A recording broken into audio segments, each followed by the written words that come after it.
Olá, estamos começando Cidadania, um programa sobre o cidadão e os seus direitos. O Cidadania é um programa feito em parceria entre a TV Câmara Mossoró e o Instituto Novo Eleitoral.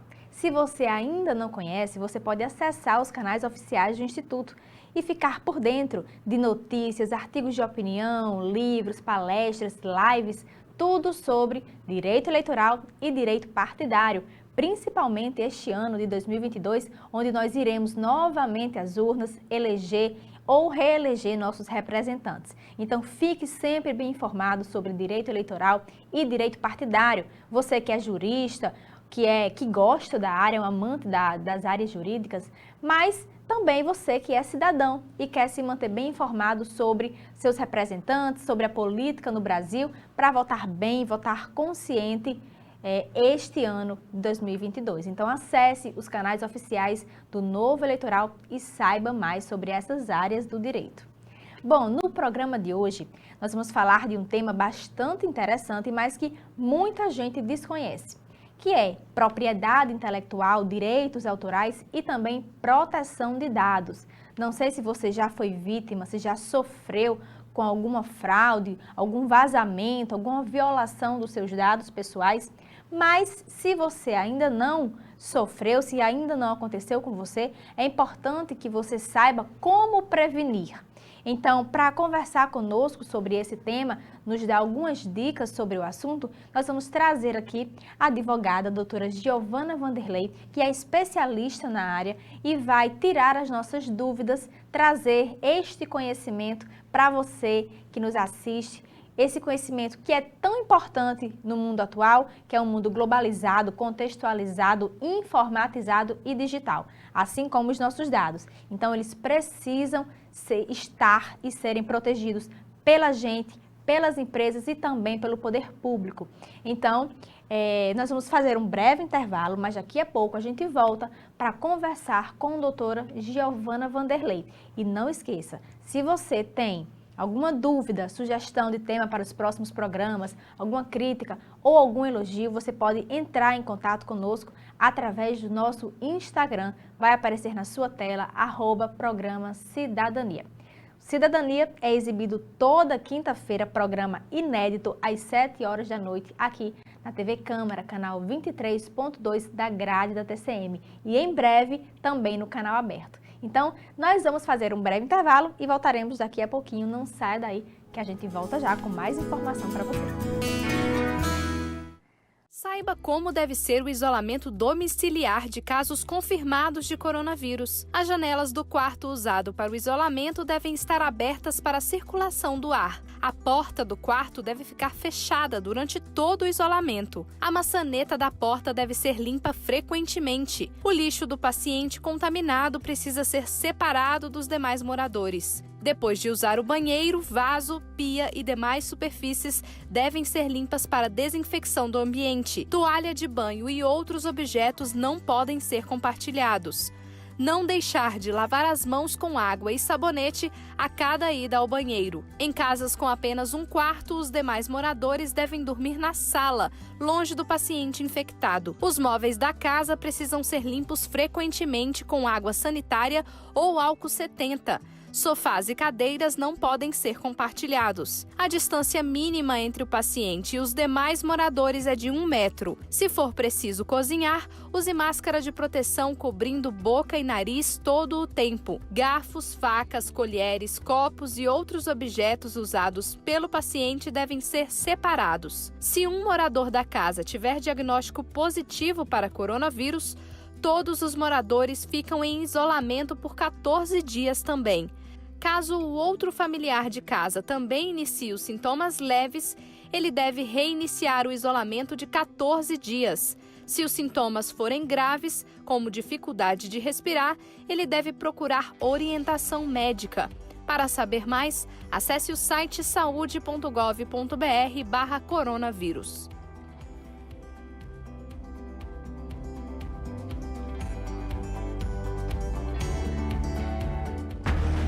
Os heróis da Marinha sempre estiveram presentes, garantindo nossa soberania, defendendo a Amazônia Azul.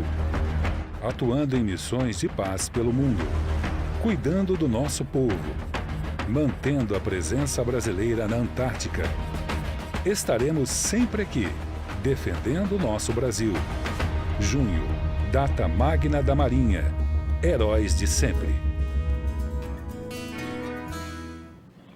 Estamos de volta com Cidadania e como nós já anunciamos no bloco anterior, estamos aqui com a nossa convidada, doutora Giovana Vanderlei, que é advogada, presidente da Comissão de Propriedade Intelectual da OAB Mossoró. Doutora Giovana, inicialmente nós gostaríamos de agradecer sua presença. Nós falamos no bloco anterior que é um tema bastante interessante, importante, mas que muita gente desconhece. Então, obrigada pela sua disponibilidade em vir compartilhar conhecimento com quem nos assiste. Eu que agradeço a oportunidade. É sempre muito bom falar de coisas que não só gostamos, mas que trabalhamos, atuamos e que muita gente não sabe que existe. Na verdade, a propriedade intelectual ela é uma coisa super antiga, ela é muito antiga mesmo. Desde os tempos da Grécia, de Roma, a gente fala em direitos autorais, a gente fala em direitos de propriedade e, por que não, propriedade intelectual? E a propriedade intelectual, ela é uma área do direito que protege as criações humanas. Então, toda e qualquer criação humana, que seja do intelecto, ela vai ter uma proteção legal. E por que as pessoas não conhecem ela como deveriam? Porque não existe um código, como nós estamos acostumados com um código civil, um código penal, onde todas as legislações estão compiladas em um único lugar. A propriedade intelectual não funciona dessa forma. Nós temos várias leis, várias normas que tratam dos assuntos de forma separada. E eu já começo aqui falando do que seria propriedade intelectual para ficar mais simples. A propriedade intelectual ela tem 3 eixos principais. A propriedade industrial, os direitos autorais e ainda temos os direitos conexos, os direitos de conhecimentos populares. E também temos a questão da legislação que a gente não conhece, que são as normas internacionais, que cada país tem uma forma diferente de tratar as suas criações humanas, né?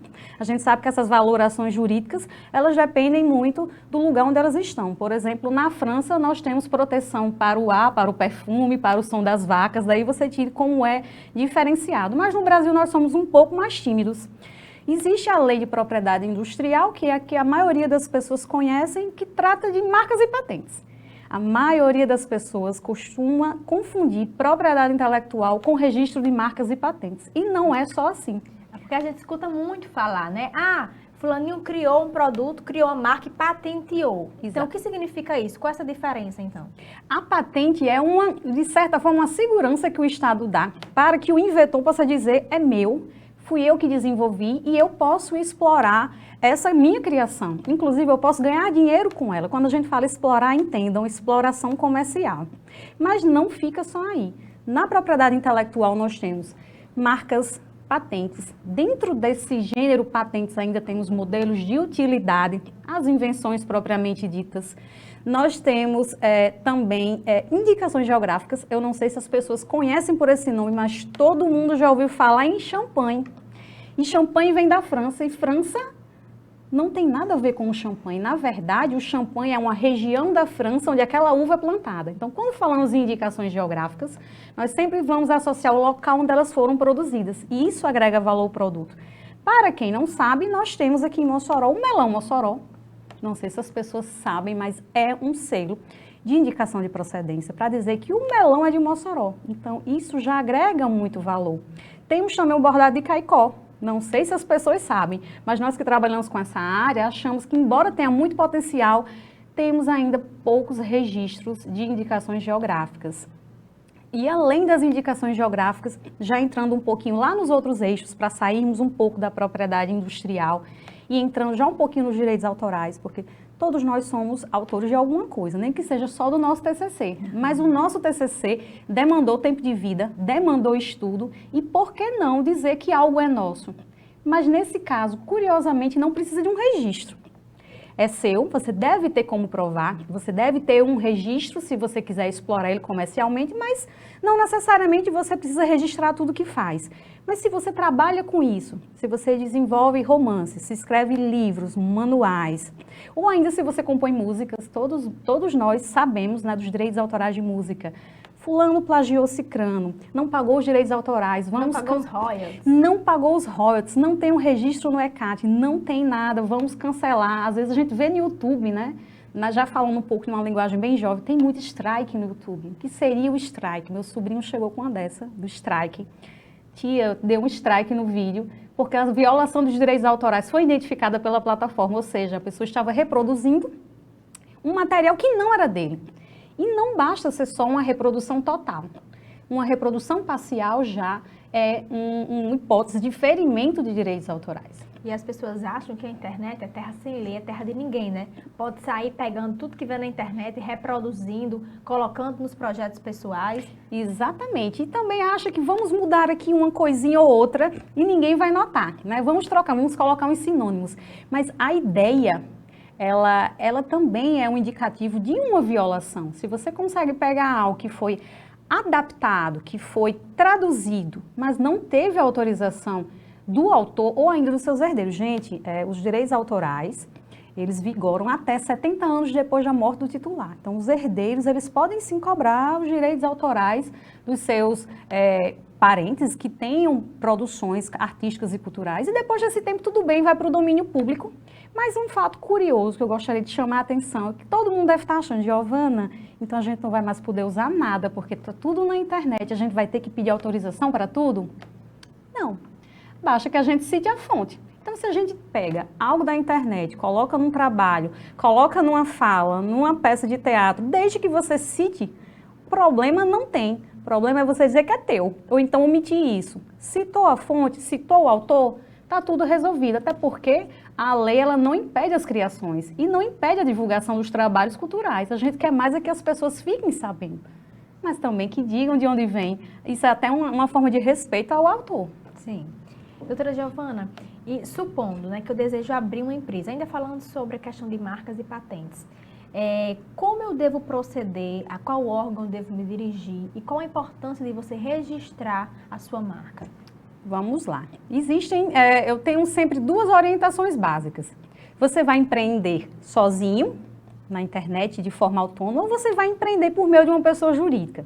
Então, se você vai empreender de uma forma autônoma, mas ainda está em período de testes, igual a todos os pequenos empreendedores que começam estudando o mercado na internet por rede social, fazendo delivery, fazendo entrega. Então, esse pessoal aí, eles podem se resguardar registrando a sua marca no INPI. INPI é o órgão brasileiro que faz o registro de marca. E essa marca ela pode ser nominativa, ou seja, só o nome, às vezes é um nome artístico. Pode ser uma figurativa, ou seja, tem uma logo. Se você tiver uma logo e um nome, é uma marca mista. Mas deve sim, por quê? Na internet tudo se copia, tudo se transforma. Então, às vezes, você tem uma clientela formada com determinado nome, com determinado slogan e logo, e alguém vem e copia. Então, você causa confusão no teu consumidor. Então, às vezes, você perde mercado por não ter um registro. E esse registro é o que vai lhe permitir, por exemplo, se alguém usar a sua marca, você chegar e dizer, ó, tem o registro, pare de usar a minha marca. Se ele não parar de usar, você pode sim pedir danos morais ou danos materiais se você teve algum tipo de prejuízo com isso. É possível. Se for uma empresa, nós temos duas formas de resolver. Primeira, montar uma pessoa jurídica, que nada tem a ver o nome empresarial com o nome de marca. Muitas pessoas, inclusive eu já recebi clientes daqui da cidade, para a gente ver que o problema não está nos grandes centros, o problema está aqui na nossa cidade também, basta ter comércio, que chega com a seguinte queixa: mas eu tenho a minha empresa registrada na junta comercial. Meu nome empresarial está registrado há 10 anos, há 12 anos. Sim, mas o nome empresarial é uma coisa e te dá proteção naquele estado. Nome de marca é outra totalmente diferente. Se você quiser registrar um site, você ainda precisa registrar o domínio. Ou seja, em cada local que você vai atuar, seja online ou presencialmente, você tem que ter um tipo de proteção diferente. Então, muita gente consegue o nome empresarial e não consegue registrar a marca porque ela já existe. Giovana, e aí como é que faz? Se for na mesma área de atuação, não tem muito o que fazer, não. Mesmo que você comprove a anterioridade, que existe isso, o INPI inovou, trazendo um entendimento do direito comparado mesmo. No mundo, a gente já faz muito essa análise de precedência, ou seja, se você já estava utilizando a marca há mais de 6 meses... Como se fosse um direito adquirido. Um direito adquirido curtinho, né? O ideal é que você faça toda essa programação antes de lançar a tua marca Até porque você sabe que muita gente está aí querendo pegar boas ideias e ganhar em cima de pessoas não precavidas. Então, muita gente pega uma marca muito conhecida, vê que ela não tem o registro, existe um mercado negro por trás. Ela suborna. Existem quadrilhas que trabalham com isso, né? Eu não sei se vocês viram a Fadinha, aquela skatista que foi sensação acho que eu não sei se foi nas Olimpíadas. Nas Olimpíadas. Pronto, ela não tinha uma marca registrada, uma advogada registrou por ela. Mas essa advogada ainda foi legal que ela cedeu, ela registrou a marca e repassou visando fazer algo muito legal. Mas assim, imagina que ela tem todo um destaque, todo um nome construído em cima de Fadinha e não registra. E aí temos Lula, Xuxa, os nomes artísticos em si. Isso para quem trabalha no mercado fonográfico, quem trabalha com cinema, quem trabalha com TV, faz uma grande diferença. E nós, Giovana, nós pessoas normais, digamos assim, que não trabalhamos com arte, mas você tem um nome no mercado. Então, sempre quando você associa seu nome a uma marca, além de dar credibilidade, vai fazer você se tornar conhecido por sua marca, né?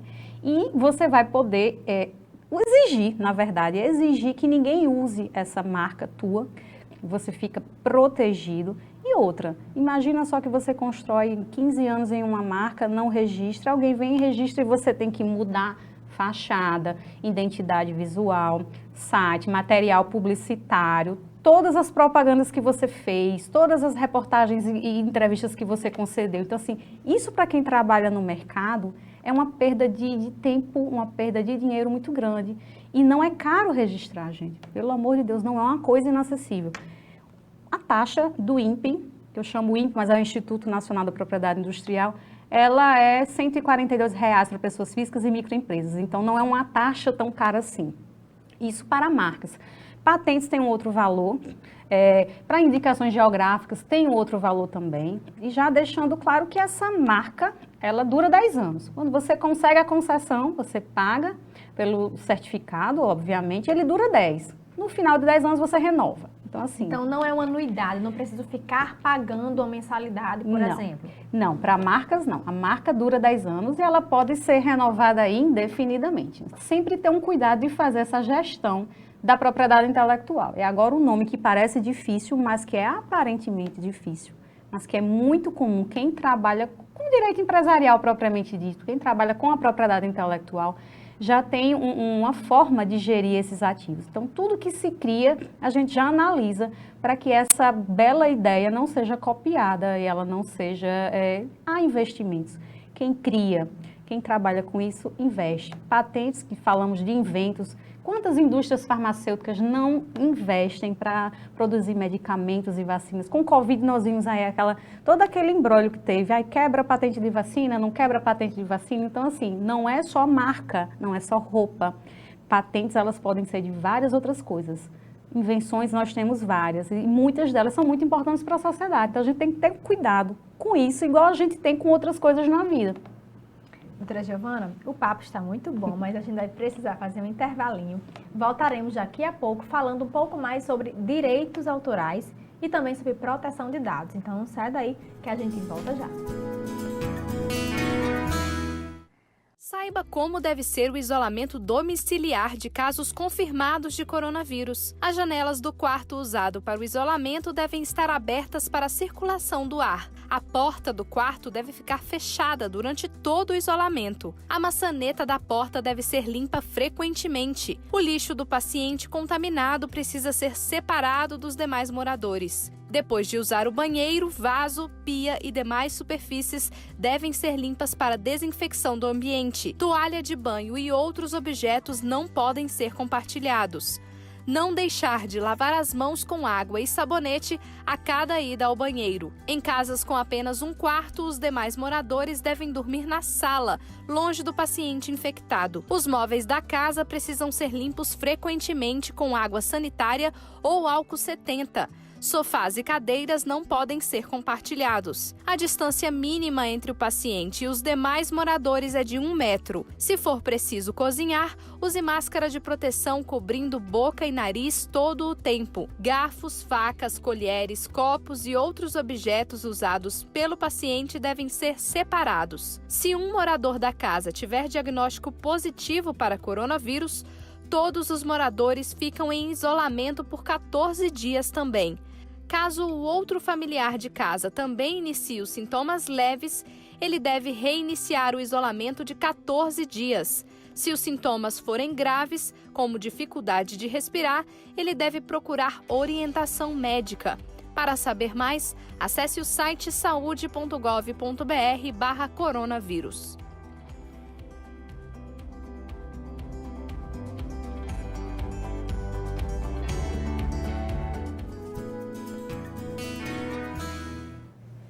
Estamos de volta com o Cidadania, conversando sobre propriedade intelectual e proteção de dados com a doutora Giovana Vanderlei, que é advogada, presidente da Comissão de Propriedade Intelectual na OAB Mossoró.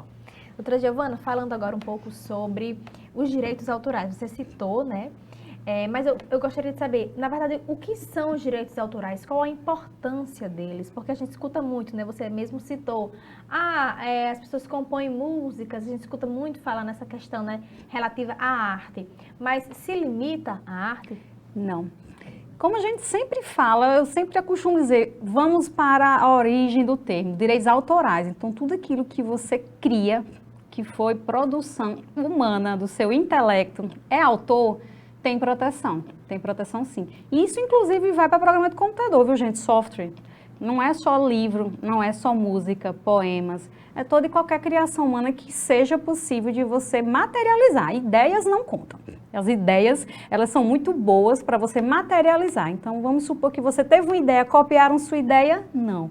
Essa ideia, ela tem que estar materializada. Então, só lhe interrompendo um pouquinho, eu já vi alguns casos, claro, escutei falar, por exemplo, mas essa ideia, ele roubou minha ideia e fez na minha frente. Essa ideia era minha, eu só não tinha feito ainda. Infelizmente, não conta então. Não, até porque você tem que provar que a ideia era tua. Então, os direitos autorais é um direito do autor. Se você não comprova a autoria, infelizmente, você vai ser injustiçado. E essa é uma grande importância de você registrar. Giovana, só precisa de um registro em um órgão? Às vezes, é um órgão também. Nós podemos registrar na Biblioteca Nacional, isso no caso de livros, na Câmara Brasileira dos Livros. Para quem quer fazer só livro digital, para a Amazon, por exemplo, existe uma plataforma chamada Avectores. São muito baratinhos, entre R$25 e R$50, não é nada de outro mundo, ou seja, é uma proteção barata para quem cria, para quem investe tempo de vida e dinheiro. Né? Para quem vive disso, é uma proteção relativamente barata. Mas eles apenas vão declarar o quê? Que você fez e a data que você fez. E isso já é muito importante porque em uma futura demanda judicial que você precise, você comprova que desde o ano tal, você é autor daquele livro. Basta prestar atenção nas nossas obras, quando vocês veem aquele Rzinho registrado. Quando vocês veem um Czinho, copyright, ou seja, a gente já sabe que aquele livro ali está acobertado pelos direitos autorais. Então, assim, sempre que a gente for dar aquela velha olhada, consultada, pesquisa, dá uma olhadinha, cita a fonte, não vai ter problema. E sempre, se possível, deixar documentado esse tipo de coisa. Né? Para músicas tem uma regulamentaçãozinha diferente, porque existe um setor, acho que é CAD, onde você registra e eles também fazem controle dos royalties, ou seja, sempre que for reproduzida a tua composição, eles vão ter esse controle. Então, essa parte fonográfica não é muito a minha área, mas assim, a gente sabe que são acobertados pelos direitos autorais também. Então, a importância é justamente essa. Quem trabalha, por exemplo, na verdade, eu acho que não é nem quem trabalha. Vamos para uma parte bem mais simples, que é estudante. Todo estudante faz TCC. E nós vemos, ultimamente, um grande número de estudantes sendo penalizados por plágio. Então, o plágio é crime. O plágio é crime, mas você só vai poder reclamar de um plágio se você provar primeiro que é autor, porque ninguém demanda nada em nome próprio sem provar que é o autor. Então, assim, a importância primordial é você ter uma prova de que aquilo é teu. Doutora Giovana, E em relação à proteção de dados pessoais, o que são esses dados pessoais? E como eu posso reivindicá-los? Como eu posso protegê-los? Exatamente. Então, vamos lá fazendo aqui um storytelling para ficar uma coisa mais acessível para todo mundo. Essa questão da proteção de dados, ela já existia desde o Marco Civil da Internet. É digamos que uma herança do Regulamento de Proteção de Dados da União Europeia, que é avançado. E nós pegamos essa experiência para trazer para o Brasil, para regulamentar o uso dos dados na internet. A gente vive fazendo cadastro, nós fornecemos nossos dados para fazer cadastro de loja, para cadastrar um chip. Isso é seguro até certo ponto, mas a gente nunca sabe o que eles fazem, na verdade, com esses dados. Eles guardam, eles usam, eles transferem. Quem nunca recebeu um pedido de empréstimo e não sabe de onde veio aquele contato, onde pegaram os meus dados. Então, isso começou a se tornar algo muito desconfortável. Demandas judiciais foram sendo feitas. O Covid piorou, porque todo mundo ficou um pouco dependente de internet. E não só para quem trabalha na internet, mas para quem precisava dela para comprar comida, comprar alimentação, para se locomover, tudo ficou em torno da rede. E quem iria ditar essa lei dentro da internet? Às vezes você está aqui, o teu provedor está em outro país, um suposto fraudador está em outro país, e aí, é do Brasil, a lei, qual é que aplica? É muito complicado se a gente começar a ver a coisa de uma maneira muito ampla. Então, com base em todo esse problema, o Brasil editou a Lei Geral de Proteção de Dados, que todo mundo chama de LGPD, e o fato dela ser muito complexa para nós, né? Porque é algo relativamente novo aqui. Ela teve um prazo maior para que a gente se adequasse. Todo mundo ouviu falar em adequação da LGPD. Onde você colocasse isso no Google, aparecia. Se você não se adequar à LGPD, você vai ter que pagar uma multa em cima do faturamento da sua empresa, você tem que se adequar, tem que ter um controlador de dados, tem que ter um banco de dados e ter consentimento de tudo aquilo que você pega. E todo mundo começou a achar que tinha que sair pedindo consentimento de tudo em qualquer lugar. E isso assustou muitas pessoas. Isso, inclusive, se aplica para os colegas advogados, porque nós fazemos o uso de dados, nós usamos plataformas, nós coletamos e arquivamos. Mas não vamos criar um pânico aqui desnecessário. Os usos dos dados pessoais justamente são todos aqueles dados nossos, endereço, telefone, tipo sanguíneo, todas aquelas informações que não são de domínio público, que a gente não encontra por aí, mas que são nossas e que a gente, consequentemente, para ter acesso a alguns serviços, a gente tem que fornecer. O que é que a lei traz aqui de inovador e de proteção para a gente? Nós agora podemos saber como os nossos dados vão ser utilizados, onde eles estão. Nós vamos poder ser consultados se a gente quer fornecer. Eu não sei se vocês já prestaram atenção, que agora, antes era assim, eu concordo e quero continuar, todo mundo passava direto. Agora, os termos eles são bem mais explícitos. Você concorda que os seus dados sejam usados para este fim específico? Então, agora você sabe, pelo menos, o fim específico para o qual o seu dado está sendo utilizado. E se você quiser retirar também os seus dados de determinado banco, isso também pode ser feito. E a empresa ela tem que fazer. E a empresa, no caso, que é o controlador dos dados, é aquela, quando a gente fala empresa, mas pode ser uma pessoa física, por exemplo, eu como advogada, eu tenho acesso aos dados pessoais dos meus clientes. Eu, hoje em dia, tenho que pedir o consentimento para fazer a guarda desses dados, explicar por quanto tempo eu vou guardar, onde eu vou usar, tudo direitinho. O cliente concorda, ok. E eu tenho que me responsabilizar pela segurança desses dados também. Essa é a parte boa.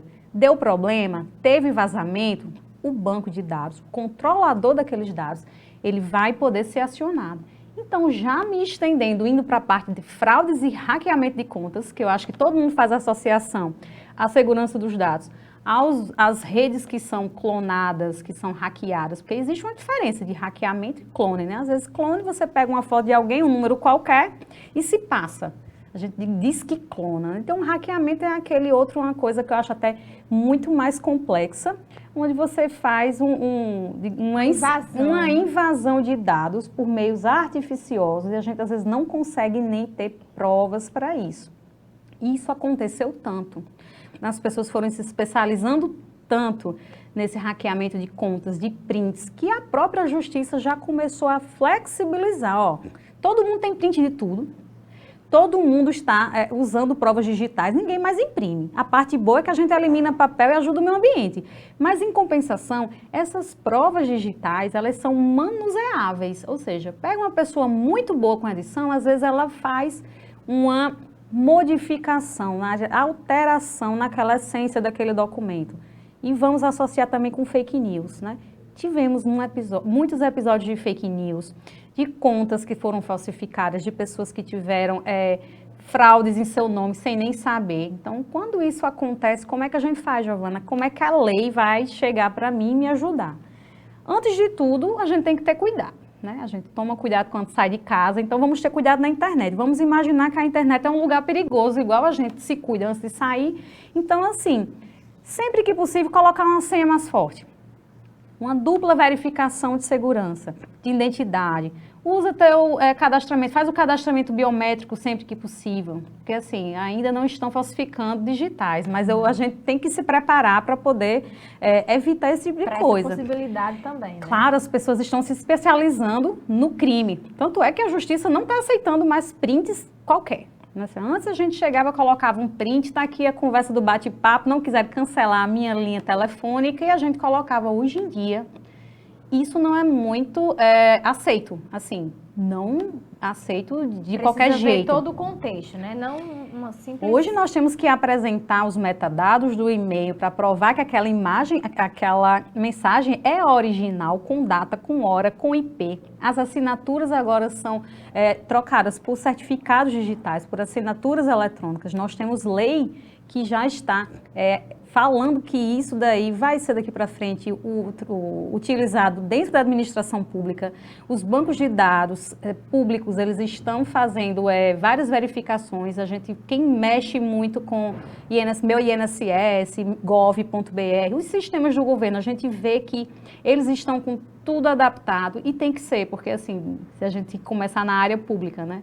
Que é a área, de certa forma, que recebe mais dados, são os bancos públicos. E que isso se torne um exemplo para as empresas também, porque nós trabalhamos hoje em dia com internet e isso não vai mudar, isso vai talvez até ser o normal. Todo mundo fala em metaverso aí.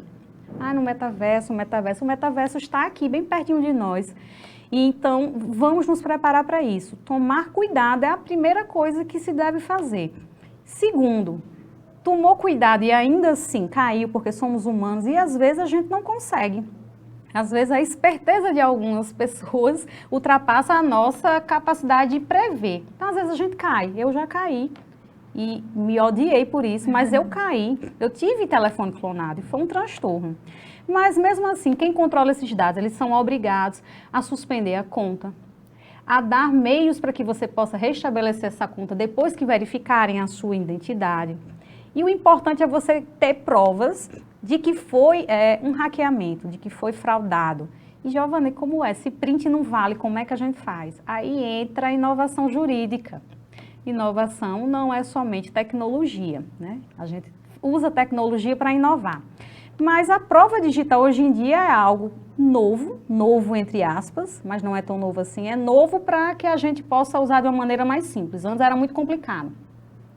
Tem algumas coisas que as pessoas fazem na internet e apagam depois, né? Então a gente não pode ficar esperando o tempo da pessoa ir lá, vou lá tirar o print. Não, é na hora. Ocorreu, já faz a coleta de dados digitais. E existem várias plataformas que fazem essa coleta com certificação, com obediência à cadeia de custódia. Cadeia de custódia, gente, foi um mecanismo trazido pela lei anticorrupção, do pacote anticrimes, que a gente conhece. O pessoal do criminal já sabe, mas que isso está sendo trazido para a área civil também, onde os dados eles devem obedecer a 5 fases de validação para comprovar que eles são legais, para serem utilizados na justiça. Então, sempre que possível, tira o print, faz... por meio dessa coleta digital, plataformas existem aí na internet seguras. Foi um e-mail que você, de certa forma, tua prova é um e-mail. Existe uma forma também de você tirar os metadados desse e-mail para comprovar que aquele e-mail é o ideal.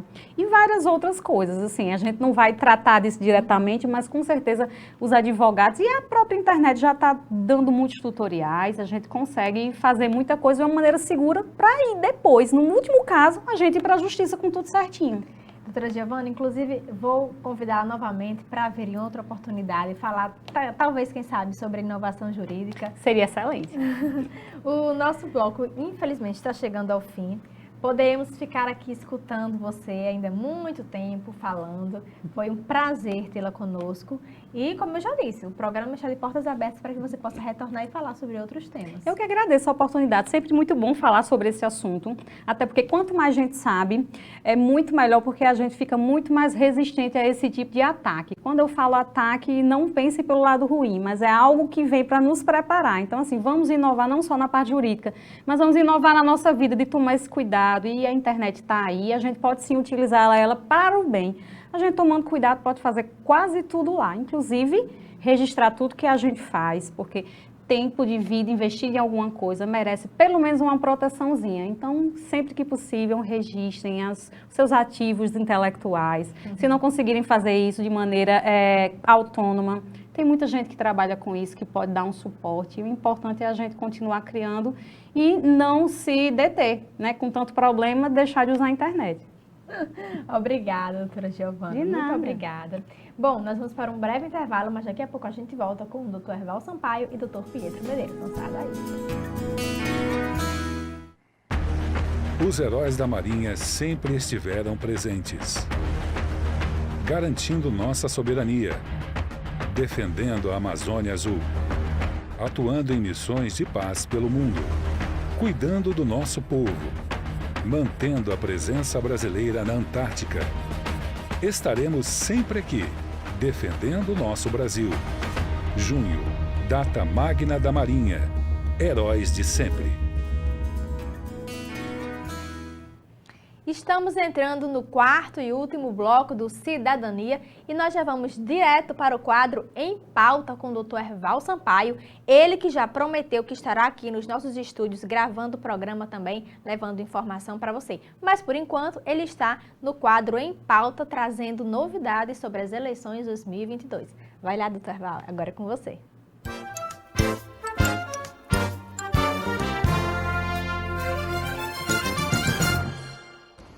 Amigos e amigas que acompanham nosso programa Cidadania, né? Que programa fantástico, levando todos os conhecimentos possíveis, as polêmicas sobre realmente os direitos da população. É muito importante que você conheça todos esses direitos e se torne na prática efetivamente um cidadão. E no seu quadro Em Pauta aqui comigo, Herval Sampaio, com saudade de você aí ao vivo nos estúdios da TV Câmara Mossoró, né, que eu parabenizo toda a direção por continuar realmente, né, fazendo esse programa, incentivando que haja essa comunicação com a própria sociedade. O povo verdadeiramente é quem deve conduzir, né, os destinos de uma Câmara Municipal. Mas vamos lá, pessoal, nessa semana nós vamos tocar em dois temas que estão, na minha ótica, devidamente interrelacionados, que eu acredito que muitas pessoas devem ter ouvido falar, não é?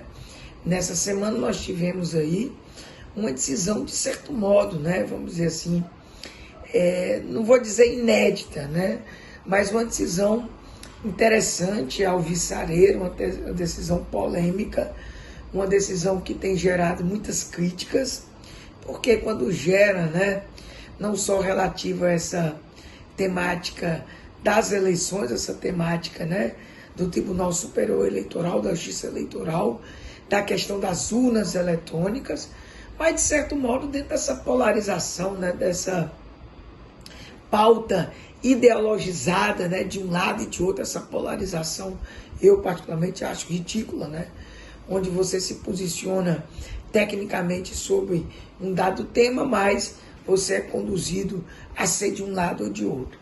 E nesse caso específico também nós temos essa linha devidamente polarizada. Eu me refiro a essa decisão da plataforma YouTube de retirar, né? Houve uma atualização, mais uma atualização com relação a essa preocupação em filtrar possíveis fake news, né? Isso parte não só de um acordo que foi feito com a Justiça Eleitoral para que, já para as eleições de 2022, mas de um modo geral, que essas plataformas se preocupem no chamado combate à desinformação. Então, o YouTube retirou vários vídeos, várias postagens, que no seu entender, claro que os critérios, aí é que é o problema que se discute, né? Retirou vários vídeos que diziam respeito à questão de desinformação com relação às urnas eletrônicas, ou seja, com relação àquelas ideias, vamos dizer, aquelas notícias, aquelas produções de vídeos, aquelas histórias, algumas sinceramente muito mal contadas, histórias realmente, algumas sim, mentirosas, algumas que não correspondem à mínima verdade, inclusive muitas teorias da conspiração, essa que é a verdade, sobre as urnas eletrônicas. Inclusive, né, destoando da principal verdade dessas urnas eletrônicas, como o aspecto de que elas têm sim auditorias inclusive da própria população, sofrem uma série de controle, inclusive controle de hackings, né? Você pode atestar que é 100%, na realidade 100% é complicado, né? E aí tem um tema totalmente relacionado com ela, né? Com essa notícia de que o YouTube faz isso, que foi mais uma oportunidade para que o Telegram, eu acho que o presidente Fachin, né, do Tribunal Superior Eleitoral, aproveitou essa decisão do ministro Alexandre de Moraes, que não tinha nada a ver com a questão de possíveis fake news e de não ter contribuído, não ter participado daquele acordo com todas as plataformas, mas de qualquer maneira, né, tem a ver com aquele inquérito chamado das fake news. E aí convidou mais uma vez o Telegram para participar, né, para integrar aquela rede de plataformas no combate à desinformação. Então acabou se relacionando nessas notícias. E aí eu acho importante o seguinte, eu não queria entrar no mérito de algumas críticas que têm sido feitas, e uma delas eu não concordei, o exagero, em que pese eu gostar demais desse crítico específico, que eu me refiro ao jornalista, né? Eu gosto muito da maioria das críticas dele, que é o Caio Coppola. Inclusive ele fez um boletim ontem, né? Na Jovem Pan, ele tem agora um boletim bem interessante, e ele fez uma crítica assim, no sentido de generalizar e dizer que retirou tudo, quando na realidade possíveis críticas à própria urna eletrônica, agora não pode mais falar, a autoridade agora certificadora, só porque é o STF, só porque é o Tribunal Superior Eleitoral, valida tudo e ninguém pode criticar. Olha, não foi assim não, tá? Não é dessa maneira não. Com certeza o que está sendo retirado pelo YouTube são aquelas teorias da conspiração, aquelas loucuras, inclusive mentiras mesmo, dizendo que, evidentemente, há todo tipo de fraude na urna eletrônica. A gente sabe que não é verdade. Então, amiga e amiga, realmente vá se informar, fique ligado na fake news, fique realmente ligado nessa linha de se informar bem, porque realmente se você entrar nessa era de desinformações para eleições, vai complicar. Um grande abraço e até o próximo programa.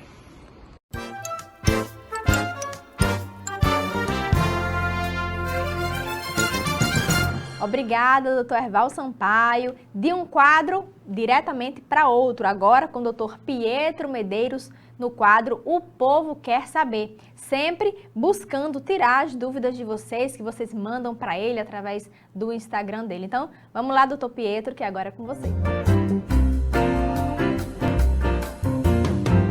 Minha dúvida é com relação a descartável. Olá, você que nos assiste. Este é o quadro O Povo Quer Saber, aqui na TV Câmara Mossoró, com mais um tema relevante, mais um tema importantíssimo para você que nos assiste e hoje de forma mais específica para você, mulher, que está gestante, que está em uma relação de emprego.